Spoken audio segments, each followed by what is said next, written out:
I was working as a pastor, and I started to notice difficulties with my coordination and also with my eyesight. I had some tests done fairly quickly at the hospital, which revealed to me that I had multiple sclerosis.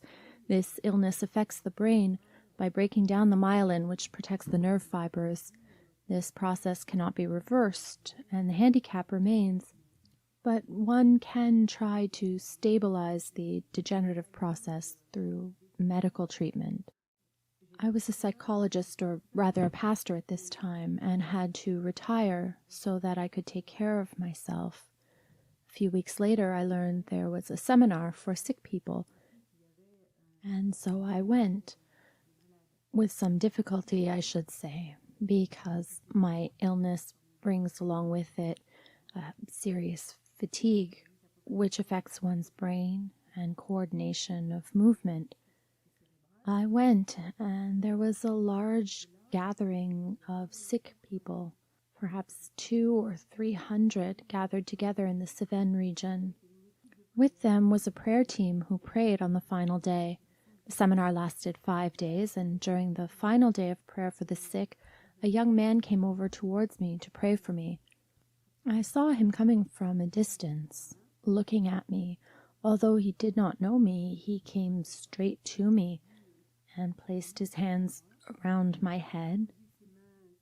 He then prayed, without me understanding exactly what he was saying, while his hands were around my head. Then he left as quickly as he had arrived, without any explanation. His hands were on my head, without him knowing that my illness involved my brain, and this was usually surprising for me. However, nothing happened other than my seeing him arrive and then leave again. I went home, and as I arrived at the Paris train station, I saw beautiful heavenly clouds, and these were clouds from the Lord. And so I said to him, "Your clouds are truly beautiful." And then this was a great surprise because I'd no longer been able to see these clouds because my optic nerve was affected. And so I knew that something remarkable had happened, because then I saw the clouds again. And little by little, the following weeks and months brought improvements to my condition.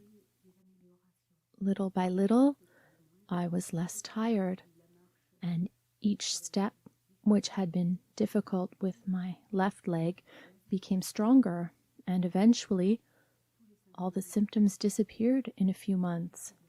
So much so that the following year, 1 year later, feeling I was in good shape, I decided to travel to Mozambique to work as a volunteer with Heidi Baker, who runs an orphanage there, where there are missionaries who come from all over the world. And so 1 year later, I arrived at this orphanage out in the bush to find it full of missionaries from all over the world and one Frenchman. So, of course, the French missionaries and I sat around and chatted with this Frenchman. And he looked at me and said, "Don't you recognize me?" And I said, "Yes, I have seen you somewhere before, but I don't really recognize you." And he said, "Think really hard." Then I remembered and said, "Oh my goodness, it's you who prayed for me last year." And he said, "Bingo," by which he meant, "Well done for remembering." How grateful I was to this man. And for months I had wanted to say thank you. And now I could say thank you. And right then I hurried to say to him, "I'm healed." And he said, "Yes, I can see it," because I was standing up and in good shape. And then I had the opportunity to thank him with all my heart. I had traveled about 15,000 kilometers from home, and 1 whole year later, I was able to thank the man who had prayed and allowed the Lord to cure me. The Lord also gave me this opportunity, and the Lord had allowed that even at the other end of the world and right out in the bush, I was able to once again see this man so that I could say thank you. There was one other question that I asked this man, which had been burning in my head for a year. Why did he come directly to me? And why did he place his hands like a cap around my head?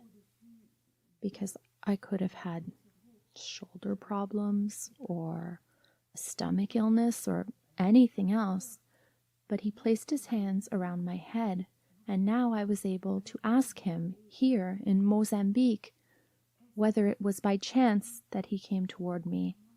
And he responded, "No, not at all. The Lord said to me, 'You see that lady over there? Go and pray for her brain to be healed.'"